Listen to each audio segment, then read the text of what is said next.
Welcome to All Things Moore County, Moore County's weekly radio show, highlighting the many facets of the Sandhills.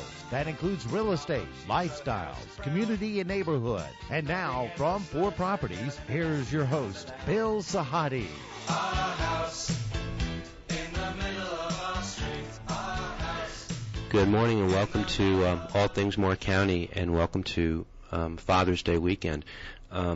All around Moore County, there are probably a lot of people who, like Mother's Day, look to this day with joy.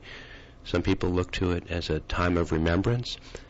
And with the changing demographics in Moore County, there's so many young families. There are going to be a lot of very happy dads, I guess, who get treated for one day on Father's Day Yes. with all the young kids around. We have a great panel to talk today. Keith McDaniel is here. He is a counselor and therapist with the Phoenix Ctr. Good morning. Good morning. How are you? Good to be back. This isn't your first foray on the show. You actually specialize in father-son relationships. Right. And we're also being joined by pastoral counselor, retired middle school and high school teacher, and yoga instructor, John Tampa. Hey, John, good morning. Well, good morning. How are you? Great, thanks. Glad to be here. We're glad you could join us. You've had a lot of experience with middle school kids, high school Yes. kids. You're a father yourself. Yes. And so we have a great perspective from which we can rely on you to share Great. information. And we also have a young lady who I've wanted to get on the show, Courtney Stiles, who is the executive director of the First Tee program of the Sandhills.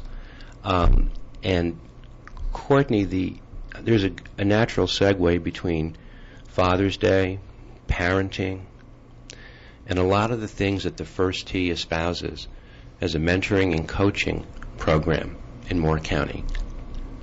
Definitely. Thank you for having me today. I'm excited to be here, and you are correct. Mother's Day and Father's Day are a perfect opportunity for us to celebrate the families involved with the First Tee, celebrate our coaches, our mentors, our sponsors, because those relationships is what puts success in our program. A lot of the kids that you have in the program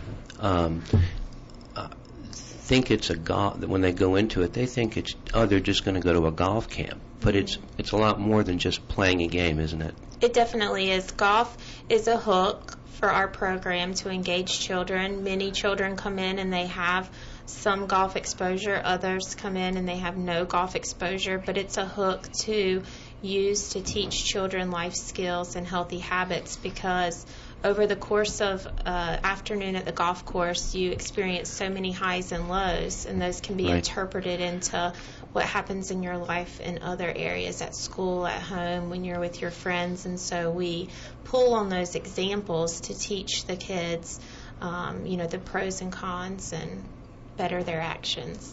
And we're going to talk about some of the values that you teach, where you use golf as a hook. Bob Burwell, who is a friend of mine, who has been on the show many times in the past on behalf of the First Tee, has been a great spokesperson and a tireless advocate for so many of the kids in Moore County. And John, you're a golfer, I am. so you understand the value of golf, the zen of golf, so to speak, Yes. and how it can translate to kids. Exactly. That's how I started out playing golf. I was 9 years old, and my father worked as a manager of a trucking company, and his company was about a quarter mile through the woods from a public golf course, and he dropped me off first thing in the morning, and Right. I would play 54 holes, and he'd pick me up at 5 o'clock on the way home, and I learned to play with all kinds of people and get along with all kinds of people and deal with all kinds of situations. Yeah. Keith, when I was 13 years old, I took my parents' car out to drive. I lived in northern New Jersey, and I thought I was a pretty cool kid. And I drove it into Midtown Manhattan at about 2 in the morning.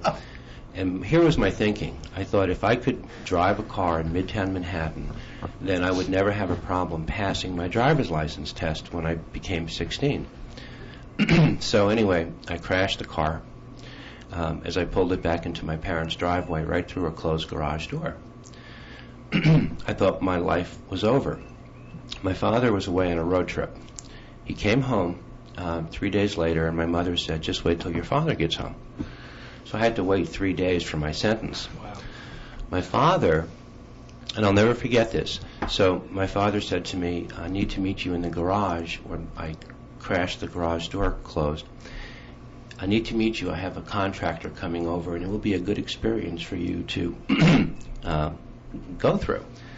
So the contractor came and gave my father a bill for the garage door, the back wall of the laundry room that I also crashed into, and then, of course, the automobile bill. It came to about $2,100. So my father took the invoices and told the contractors, I'll pay it now, but my son will pay me back. I was a paper boy. The next Saturday, he took me to a country club, the Knickerbocker Country Club in Tenafly, New Jersey, and he said, you're going to caddy. The golf bag was bigger than me. And he said, just go there and just sit and wait your turn, and that's what you're going to do, and you're going to pay every nickel back. From that lesson, I got introduced to golf. I became a very good caddy. Not such a great golfer, but I love the game. It kept me out of trouble. And the day he dropped me off at the caddy shack, because in those days, Courtney, caddies were an art. I mean, today is kind of like a lost art. I earned money, I gained self-esteem, I learned a lesson, I paid him back. But then he took that money and applied it to my college education. So Keith, a lot of kids who have grown up have those kind of memories of Right. their father. Right. What a great story. Yeah, it was a great life lesson. Kids hold on to those memories. Even when they're adults, they're still kids Right. in their head. Right. Right. And I don't think we ever, I have a son who's 32 years old and just had a grandchild. Mm-hmm. But to me, he's still 9 years old. Right. And when I talk to him on the phone or he's getting ready to go somewhere or something, be careful, drive safe. Right. It's the perpetual Uh-huh. parent Uh-huh. still. Uh-huh. And my wife gives me a hard time about it, but Yeah. it is what it is. Yeah. We all have memories, don't we, of our parents, mother or father. John? Absolutely. My father had to work 2 jobs in order to support 5 children, and so the times that I got to play golf with him were really the times when I got to know him the best. Cherish and, those times. absolutely cherish those more than anything. And he was always very proud to be out on the golf course with me and have me play with his friends, and I was so honored to be included as a foursome with his Mhm. buddies. It was a great time. Mhm. That's really where I got to know him the best. Yeah. And Courtney, you come from a family of golfers? Yes, definitely. Our family, everyone plays golf in some capacity at some level. In fact, a few weeks ago, we celebrated my parents' 40th anniversary and got all the brothers together and the nephews together, and all of them played golf. And it did not matter if one of them shot 70 and one shot 100, but it brought them all together. They had all these memories growing up. In fact, they set up to take a group photo, and one of my cousins pulled me aside and said, we have that exact photo with Grandpa. Wow. And so they just happened to be in the same order, just Grandpa was missing. But golf is the sport that ties us all together, and I have all the memories of going to church on Sunday, and then my dad and I would go to the driving range and play around while dinner was cooking for post-church, and it was a big deal if I hit the ball over the first hill, which was maybe 30 yards, and that was when I was 6 or 7 years old. And then all of a sudden it was a big deal that I got it over the second hill, which was maybe like 60 or 70 yards. And it was just growing up with those experiences, and when you would get to go out right before the sunset and play as many holes as you could, and then as you got older, it was competing and waiting for the day that you actually beat your dad after every single shot was counted. So, and now my dad's doing that with my daughter. She's visiting this week, and they went out and hit balls after dinner last night, and they were texting videos to us of her hitting. So How old is your daughter? 6.5. Okay, so a very impressionable age. Yes. And you have siblings? You have a big family? I have one brother, and Okay. my husband has 3 brothers. Okay. So Well, for those people who don't know, you actually played college golf at NC State, yes. and you took golf to another level, and now you're in a situation where you're kind of paying it forward with the first tee, aren't you? Definitely. It's a sport that has given back to me for so long, and now I have the opportunity to give back through the sport. I knew before I even went to college that I wanted to be in sports in some capacity, and every year as I aged and had more experiences, I learned that that capacity was in the nonprofit sector, and how could I be involved with golf but find a way to give back. And it first started by being involved with the Davis Love Foundation and running the McGladrey Classic, which was an amazing life experience for multiple years. And just through that, we worked with over 80 charities in that community. And that's when I got the hook and said, you know what, it's not about, running a PGA Tour event. It's about the other side of the sport. And that's where I fell in love with the first tee. So your emphasis is on teaching, coaching, mentoring, and as the first tee says, no child is turned away as a basic premise? Yes, definitely.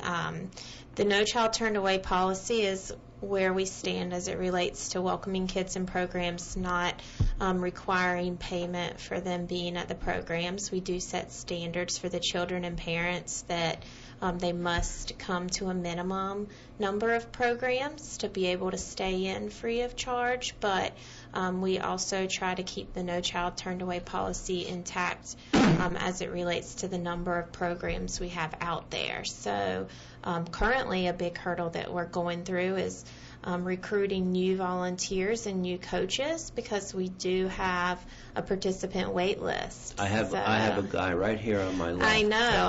I've already figured that out in the first few minutes. Plus, he's a teacher, he's a golfer, he's a counselor.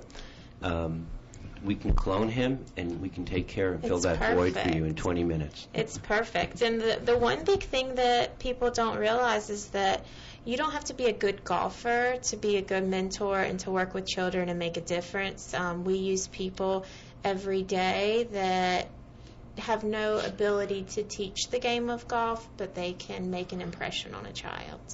Keith, would the question I want to ask Courtney, and you probably would be interested in hearing what she has to say. With the kids that come into the program, some kids come from a two-parent family, some kids a single-parent family. What kind of differences do you see in the coaching and mentoring that you have to administer with the kids, for instance, from a single-parent family? Well, and some are not even a single-parent family. Some are being raised by grandparents or aunts or uncles or live with cousins. So it's different in every case, but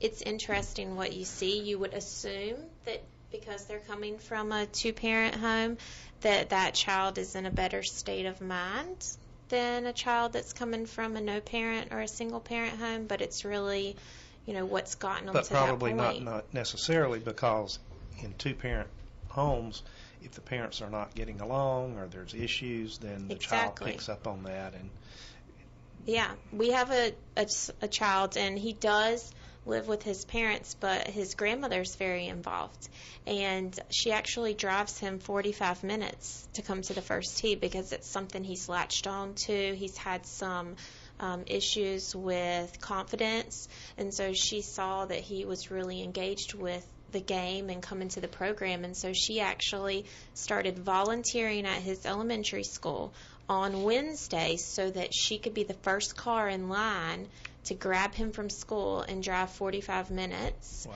to the program for him to be there an hour and a half because she saw the difference. And then there's other children that, they come from broken families and they come in with hotheads and attitudes, and I just encourage the volunteers to be positive and smile and, show them right and wrong. And it takes 3 or 4 weeks, and then a light bulb goes off in a lot of them, and the experience changes completely. But you really just have to fill out each situation. You don't know what has happened at school that day before they got to you, or what happened at home the night before. So it's tough. I mean, I could go on and on with stories. Yeah, I'm sure. Why is it that kids feel more comfortable acting out in front of 1 or 2 parents than they would if they were with complete strangers, where they put on their A game and they're on their best behavior? I think it has something to do with the safe place, that a parent's going to love them anyway, regardless. Right. And so they know they can get away with a lot more than someone who, like you, are there for just a short period of time, and they want to make a good impression. But with parents, they don't necessarily have to do that. Mm-hmm. I agree with that. In my own counseling experience, you see a child go off to school in the morning and they have to put on their game face and make it through the day, and they accumulate all kinds of hurts and disappointments and embarrassments throughout the day, and they have to hold it together. And then as soon as they get home and they hit the front door, and mom's the one who gets it, or dad, whoever's there. Right. And I think it's because they feel safe there. Well, Right. the more time I spend around kids in the formative years, the more I look back and realize how incredibly patient my parents were with me, but I didn't even pay attention to them because it was my world and my universe, and they were born the day I was born. That's when they came into the world. They didn't have a life before me. But kids are like that, aren't they? Right. Yeah. Yeah.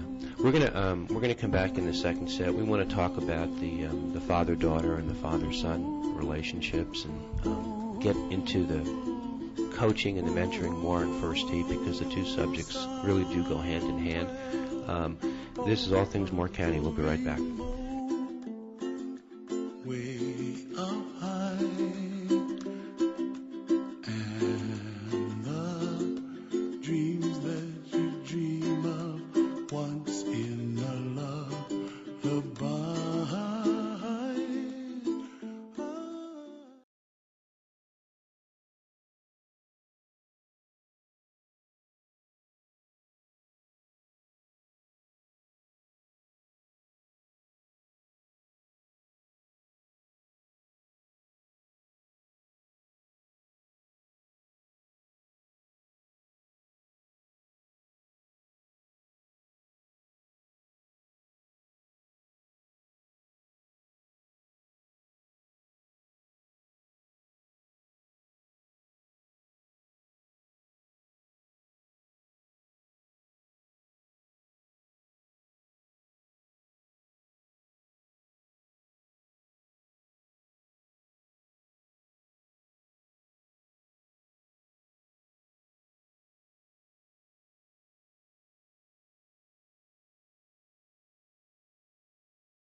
Somewhere over the rainbow, bluebirds fly,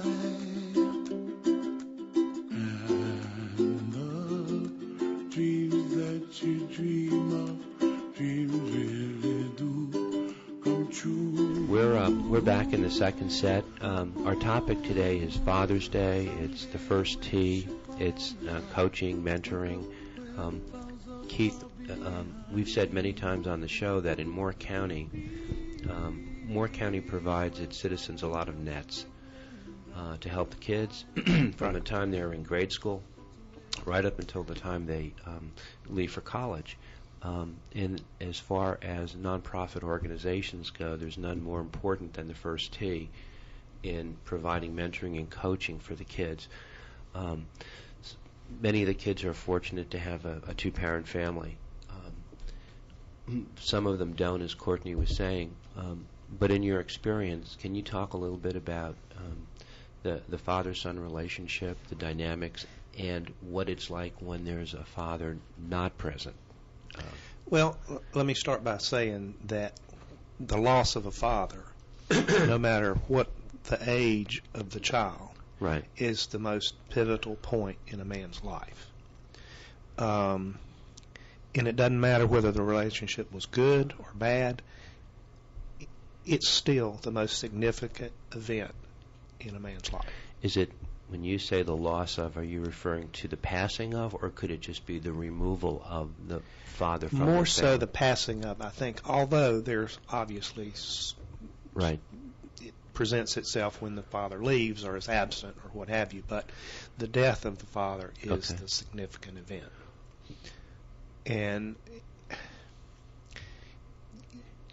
if a person doesn't have a good relationship with the father, and I've worked with tons of men who didn't have good relationships, I always encourage them to try to mend that relationship before the passing of the father. Come to grips with, come to grips, terms with. Come to terms in whatever way, whether it's making a visit, whether it's talking about things you couldn't talk about, because in our generation, our dads didn't know how to talk Right. with their sons. Right. And so in my case, I had to be the one Right. to make the bridge to move toward my father, because his father left when he was in high school, and he had to stop school and go to work and help his mom support 8 children. Right. So he didn't have the relationship with his father, and if you don't have it, Right. you can't give it. You can't give away what you don't have, or what you weren't given to begin with. And so it's just incredibly important to try and have a good relationship with your father. And I think the first time we met, Bill, Yeah. I always go back to this. You were telling me about the collection of shave creams and Oh, yeah. that you have, Oh, and yeah. that you've kind of redid your bathroom with all the different Yeah. razors and these things. And I said, well, Bill, Yeah. I said, you know what that's about, don't you? Yeah. I'm not sure. I wasn't 100% sure what Right. it was about. I said, Bill, that's about your dad. Right. And those are touchstones. Right.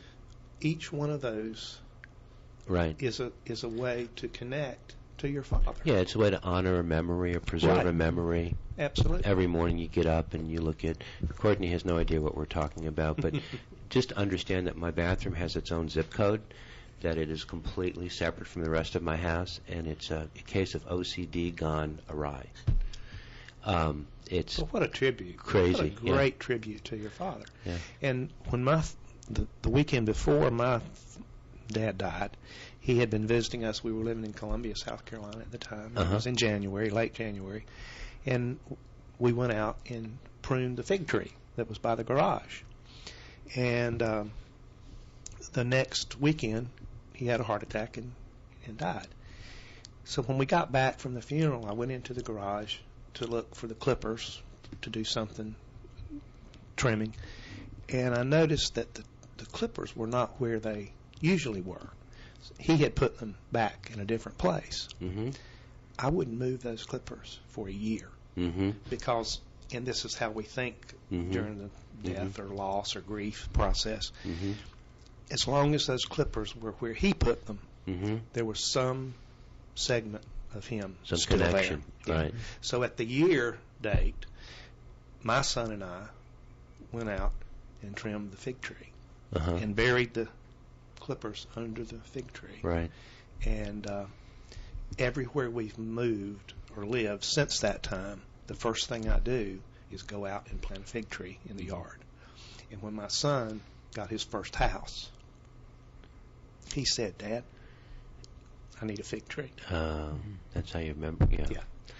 And John, you're listening to that and going, yeah, I get it, huh?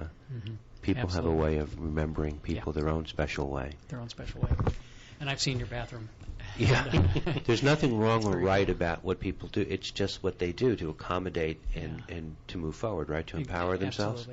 Absolutely. Not only to move forward, but to take the best part of the past with them and pass it on to. Right. Yeah. And to hold on to it. Mhm. We always tell people, when they lose a parent, a father, because it's Father's Day, that you really don't lose the parent. The parent lives with you in your head all the time. Sure. There isn't a day since 1990 that when my dad passed away, I always have a conversation with him, or what would he say, or what would he think of this or that. And Courtney, you'd be impressed. He used to come down here from New Jersey and with a group of guys from his club, and they would always have two foursomes at Pine Needles. So Bonnie and Pat used to, they knew him. And when Pat played in the U.S. Open at Baltusrol, this is back in, oh my goodness, the late 80s. Mm-hmm. When I think it was the year that Pat was Rookie of the Year. It was early 80s actually. He would go over to, Pat would go over and say, "Mr. Sahadi, it's nice to see you." And my dad would say, "No, call me Ray, call me Ray." And he said, "Okay, Mr. Sahadi, it was good to see you." He had great memories of Pine Needles, and golf became a very strong rallying point for him with my brother and I, because we made many sojourns down to the Sandhills, and that's how we first got introduced to the area. Mm-hmm. So, nothing but good memories. Well, and I would also say that for every parent, it's also about the relationships that your children make with their grandparents. Because I think there's that special bond, and my husband and I are lucky that our parents are still living, but all of our grandparents have deceased at this point, and you latch onto those memories that you had with your grandparents. And I still have very vivid memories of the interactions I had with them and the positive opportunities. And for a period of time, we lived across the street from my mom's parents, and every other weekend I got to have a sleepover. And my grandmother would walk across the street and pick me up, and I'd have my going to grandparents' tote bag, and we'd walk across the street, and my granddaddy would help fix dinner, and we'd pick a watermelon out of the yard and spit watermelon seeds and stay up late and do all kinds of stuff with them. And my grandparents actually passed away within 3 weeks of each other to the day. Wow. And I still drive their car. The last car that they purchased was a van, because my grandfather was in a wheelchair at that point, and so that gave them ramp access. And I was about to head out and play professional golf, and I needed a car to support me for a month on the road at a time, and my mom and her brother came together and said, "We'll gift it to you." And that was 10 years ago, and I still drive it today. And actually recently took a picture of the mileage and sent it to them and said, hope it gets another 30,000. But that's that memory, like you're talking about. I left my grandmother and granddaddy's coin container in the van exactly as it was for years. I would not use any of those coins. I just left them there because that was what they left in the car. I'll tell you what, I'll donate to you a set of fig clippers and a couple of shaving accoutrements you can stick in that van, and you can drive around and represent Keith and I and yourself. Well, I will tell you that I actually left their church music, classical music CD in the car for a very long time. Mm-hmm. I'm not sure how long it was, but I left it in the car for a really long time as well. So, but you remember helping them get in and out of that car and what it smelled like when they were in it, and all the positive memories. My granddaddy taught me how to shoot basketball. He taught me how to shoot granny style. We had a flashback recently because he actually would drive me from Lee County down here to do the hoop shoot contest when I was a little kid. And I can remember coming down, and I made 2 of 25 and won the girls' division. Is that right? Yeah, and so, and then we had to drive back to Sanford with the little trophy, and I made 2. I have a question. We're running low on time on this set, but you have a brother. John, you have a son and a daughter. The expression that each child has a different set of parents. You were a different parent to your daughter than you were to your son, John, for instance. Absolutely. I actually have 2 children, and my oldest boy and my youngest they're 17 years apart. Oh boy. And so they're there are times that I think to myself, gosh, I wish I knew what I knew with my third child, what I didn't know with the first. But yeah, that's absolutely true, and they come out of the womb as different human beings, and you just interact with them.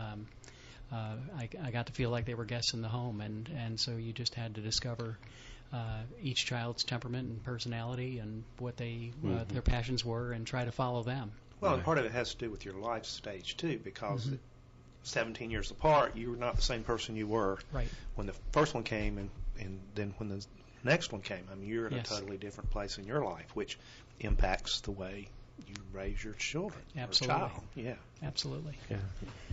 And Courtney, I would bet that your brother would have a different take, not just on your parents than you would, but maybe also on your grandparents. Definitely. I mean, we were only 3.5 years apart, but I was the first child, and so I became a much more independent quicker, and I just was treated differently by my parents. I felt like I was given a lot more responsibility by them and by my grandparents, and his relationship was a little more nurturing growing up, and so we actually are very different personalities today as well. Nothing's bad in either personality, but we had very different experiences with the conversations we would have with our parents and grandparents and how we interacted with them. And it sounds identical to my brother and I. We're 3.5 years apart. I was the oldest. I had to almost pay for my dinners, and my brother wasn't allowed to have a job because it would interfere with his athletic training. And I said, Dad, come on. No, he needs to play. You got to, help him out. Help him. I go, what about me? Parents, I guess they project different things on their kids at different stages in the pecking order, huh? But I wouldn't change a thing. Right, nor would I. And nor would my brother. We're going to be back in the third set. We're talking about Father's Day. We're talking about the First Tee program, a great coaching and mentoring opportunity for a lot of kids in the Sandhills. And Courtney, I'll just say, from listening to you, you are in the right place where you need to be, because you're also going to be teaching some of the schools this summer. We're going to be talking about that, and I think you would be a great role model for a lot of the kids. Thank you. Yes. We'll be right back. Well, I see skies of blue, and I see clouds of white and the brightness of day. I like the dark, and I think to myself, what a wonderful world.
In the sky, I also on the faces of people passing by. I see friends shaking hands, singing, how do you do? They really say, I love you. I hear babies cry, and I watch them go.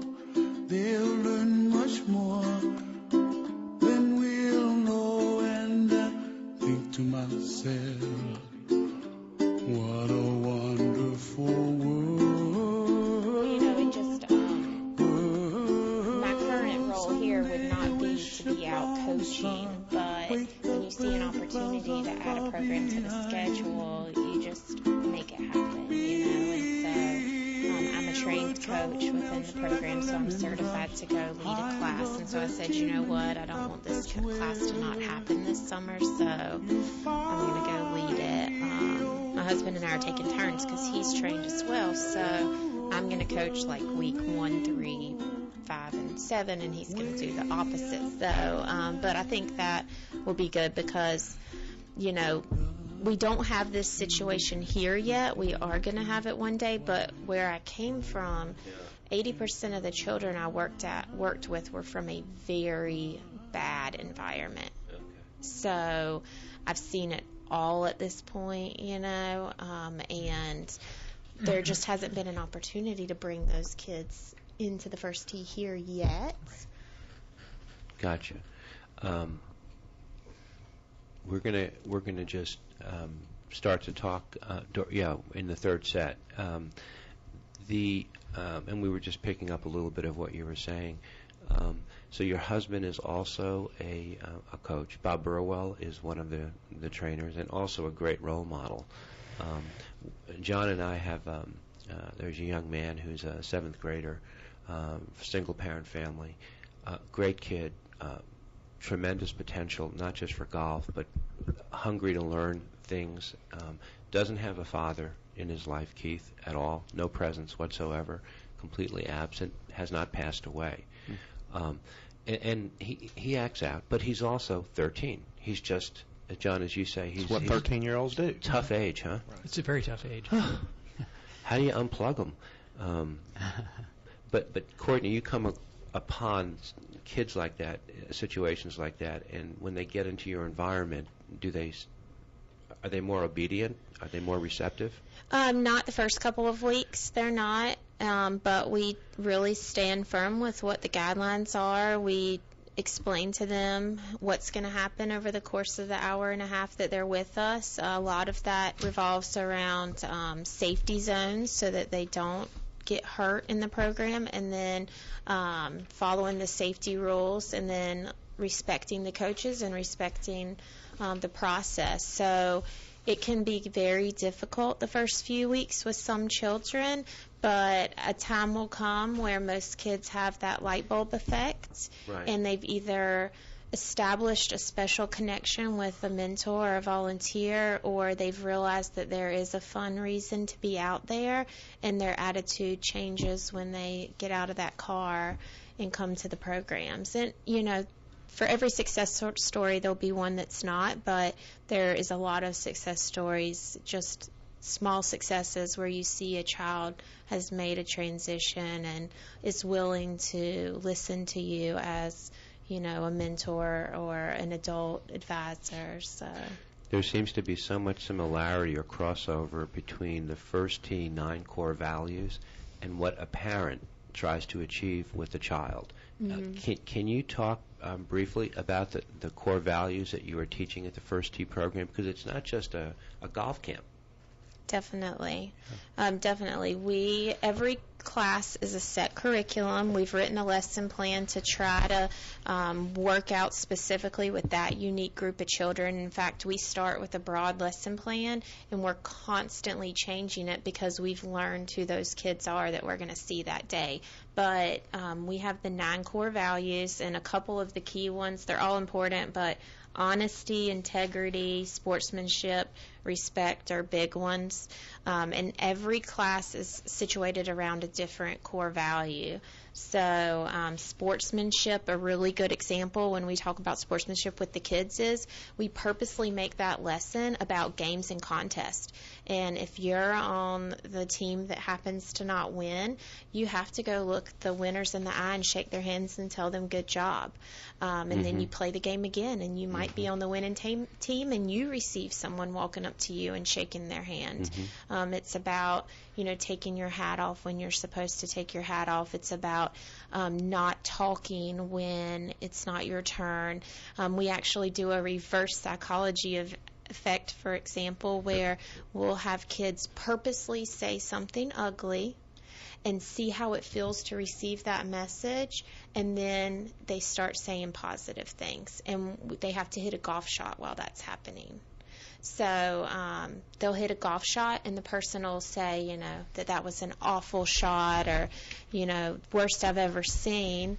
And then we'll say, okay, we want you to hit another one, and you have to say something positive no matter where the ball goes. And they start saying something positive, and the mood completely changes. The shots get better. And so the kids actually see the difference between being positive and not being positive. So there's something unique to every lesson, and we even try to send the kids home with a task for the week. So whatever word we've talked about or what word we're talking about the next week, we'll say, okay, while you're at home this week, we want you to find one thing that you can do that shows honesty. Be it that you tell your mom or dad something that happened at school, and when you come back next week while we're doing our warm-up, everyone's going to tell us one thing. In the first couple weeks, they huff and puff, and then all of a sudden, they get excited to tell us. Miss Courtney, I took the trash out 3 times this week. You know, or, you know, Miss Courtney, I was honest to my mom and told her I forgot to do my homework. So it's really cool to see them actually start to engage with those little activities. What are the age groups of the kids that go into the program? We actually start as young as 5. Our curriculum-based program that really focuses on the core values starts at age 7 and goes through high school graduation. And I'm just curious, do you have a percentage of boys versus girls? Have the girls increased over time? The girls have increased over time to the point that we actually have 2 girls-only programs now. Great. So that's great. I would say that we're around 60% boys, maybe like 62 or 63%, but the girls are definitely picking up. In fact, in one of our classes that is not a girls-only class, it's more than 50% girls. So it's very gender mixed. You know, the more I look back upon learning golf as a kid, and it's been in my blood ever since I was a kid, the life lessons that you learn. I remember, John, and you're a golfer, keeping the ball in front of you, not having your best day, but managing your round, like managing your life, managing problems, managing issues. So you have to still be out there to play, and you might have gotten off to a bad start, but you bring it back. And some of the best rounds of golf or in life are the ones where you start where you're 2 steps behind, but you finish 3 steps ahead. Kids get that. Yeah. And that's what golf teaches them. It's not just the athleticism that and to this day, don't you carry that with you? Absolutely. One of the big lessons that you learn in golf is managing your emotions. Right. Because if your emotions overtake you, it clouds your thinking, it clouds your ability to be present to the next shot that's in front of you. That's right. And that self-talk can really inhibit any performance. Okay, so I have to ask this question. So how is golf like yoga? How is a discipline in yoga, because I've worked with John, similar to golf, where you have to be in the present? Yes, absolutely. I think one of the things that you have to do in golf is, as you just said, in course management, is manage your capabilities and know what your weaknesses are, and use the course to play to your strengths. Right. And similarly, in yoga, you have to know what limitations, what injuries you have, and learn to respect them and work around them, and still be able to have the body perform at a high level, while at the same time recognizing that you're going to have certain limitations. Everyone will. Yeah, and to be in the moment. And absolutely be in the moment. And one of the enormous lessons from yoga and golf, I think, is that both of them are stressful situations, and you learn that there's a huge difference between reacting and responding. And reactions tend to be automatic, where you just you repeatedly act the same way to the same stimuli. Whereas I think in yoga and golf, you have to kind of step back, be willing to manage the stress of a difficult shot or a difficult position, and then decide, how you're going to approach from there. So there's an impulse control, I think, that you develop. Well, you see that when you watch the pros on TV, the different ways they respond, and if they respond emotionally, typically their game goes downhill from that point. So. Yeah. Well, and I'll say a quick story. The first tee wasn't around when I was in junior golf, but, so my dad was essentially like my first tee. But we would play tournaments where the conditions were just all over the map, and it wasn't just the golf course setup, it was the weather. And he would pull me aside and really taught me that those were when I could have my best rounds, because he would point out to me, Courtney, Right. look at all these girls that are complaining. Look Right. at all the girls that are melting down. Look at the girls that don't want to be here. And even their parents are supporting their frustration. He goes, I want you to go out there and be as 110% positive as you can, because you're going to have an amazing round by being positive, because they're melting down. And my game actually excelled the harder the golf course was and the worse the weather was, no matter if it was heat or cold or whatever. And I actually embraced the conditions and looked forward to them, to the point that, I really had a better scoring average on those days where the other girls had such a negative attitude. Did your father know my dad? He told me the same thing. We used to call ourselves the best mudders in the world. We loved the bad weather because it gave us an advantage. Yeah. We didn't care. Huge advantage. And, and maybe it's that he noticed my strengths early, because I never hit the ball very far. There were girls that hit it definitely farther than me, but I was incredibly straight and consistent. And so somebody in that mindset, almost like a Corey Pavin, you're not hitting it a long ways, but you've got to have that mindset, because that person that hits the long ball or hits the high ball, they can't handle it when the conditions change typically. So, yeah, it was fun. Keith, the lessons of golf have so much positive transference to the lessons of life, and so much of what a father will try to coach his son or daughter on. Right. Amazing. It really is. Well, and I've learned so much just hearing about First Tee today, Oh, yeah. what they do, and the relationship and with parents and fathers, and it's amazing. Yeah. Really. No, I it's had really no idea. exciting. It's exciting. I mean, you never purposely go into a new program, a new 8-week class, and say, we're going to make a difference with this specific child and this specific volunteer. But naturally, relationships occur, and kids latch on to specific people, and it just always is a positive, no matter what the child's current background is. Right. So. That brings up a point I wanted to make earlier, that even if a child doesn't have a father or the father's not present, they will find someone to be that father figure for them. Right. Yeah. Great coaching opportunities. As you're talking, all of you, I remember my father was not a good golfer. He was a great soccer player and tennis player. He couldn't really play golf well, but he loved the union with his boys, his sons. And the memories that we have of him, where he was so excited to just be with us. He would shoot 96 on a great day. And he once said to my brother, he hit a shot, it was a duck hook. It got down so low into the wire grass, so quickly to the left, from the time it left the tee. He said to my brother, what did I do wrong? My brother was a very solid player, like you describing yourself, and he said, Dad, you have an hour? I mean, everything you did wrong. The stance, the setup, the grip, everything, the follow-through. And he was embarrassed because he was such a good athlete, but it couldn't translate to golf. So you do remember a lot of things. And that's what Father's Day is. It's a time of reflection. It's a time of celebration. With so many different generations living in Moore County, there's so many different perspectives on parents. You're reflecting on your grandparents, Courtney. We're orphans now. We don't have our folks around, but it's just a great opportunity to celebrate. And First Tee seems that it takes what the parents are trying to teach and does it in a different environment where maybe the kids might be more receptive, because, John, as you say, the kids go home and they kind of drop their guard a little bit because it's safe. Mm-hmm. So hopefully they're on their best behavior when they're out to see you.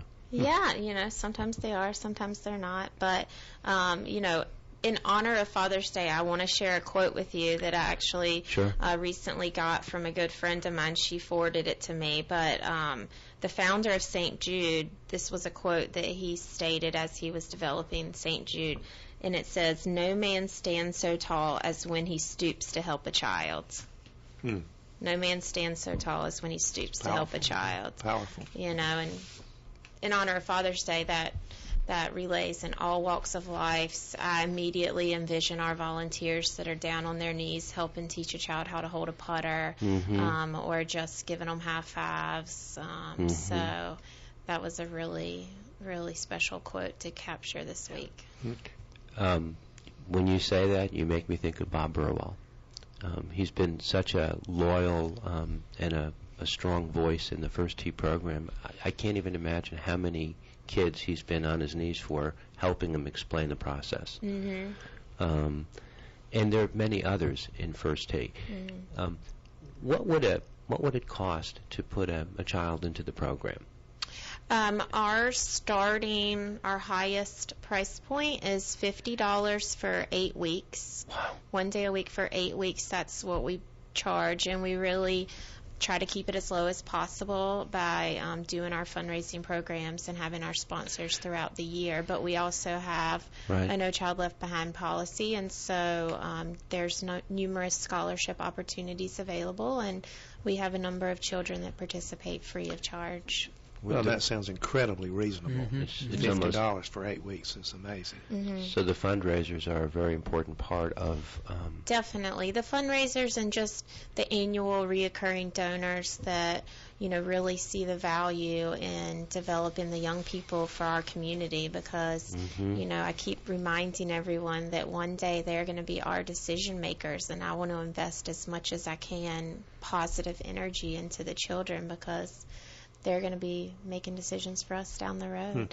You just concluded your biggest fundraiser, I think, of the year at CCNC. Yes, we did. On Tuesday, we had the Caddy Master Open, and we actually split it up and did 2 events in one day, and our net revenue was over $40,000. Wow. So it was very, very good event. I shared with the participants that day what $40,000 could do for the First Tee, and I gave them 3 examples. The first one is that $40,000 would cover the startup of 16 national school programs in 16 elementary schools. It would provide over 400 scholarships for participants to come out to our curriculum program, or it could send 50 coaches to national training to become a official trained volunteer and mentor. So it goes a long way. Where can people go online to read about the First Tee program and the volunteers and the donors and such? They should go to thefirsttteesandhills.org. Thefirsttteesandhills.org. Yes. Okay. We're going to see you down the road for sure. There are over 650 nonprofit organizations in Moore County, and there is none that's more important than the First Tee, because it focuses on the youth. And if Moore County has a chance to give back, that's where they want to give to. So I encourage anybody to go online and read about the First Tee program. I've participated. I love the program. I loved golf. I love my dad, the memories from golf. It's just a natural extension of what we did as kids, and you do it and you give it back. It's like that movie, Paying It Forward. Right. John Tampa, thank you for joining us. Thank you for sharing. I think there's a future in First Tee, somehow, some way for you. All right. I just have a feeling with your training and your background. I love that. Courtney, thank you so much for coming in. I'm sorry we haven't had you in sooner, but we can get together again this year and talk about some of the future events that you have going on, and we'd like you to use the show as a forum to get that word out. Definitely. I'm honored to be here today for this special segment, and I'm excited to continue building a relationship. You're a great role model. It's a pleasure to meet you. Thank you. Yeah, and Keith, it's always great to see you. And it's always a pleasure, Bill. I really appreciate being able to be here. Glad you can. I met this gentleman through Greengate Olive Oil, and through his store, his past store, and got to know him a little bit, and you bring a lot to the table, and you offer a great perspective. Thank you very much. I'm glad to be here. I hope everybody has a great Father's Day. Whether your dad is here, you're going to serve him breakfast in bed, or if you're going to be remembering him for all the life lessons that he taught you. Just everyone enjoy this weekend. Thank you so much. Have a great week. Thank you. Thank you.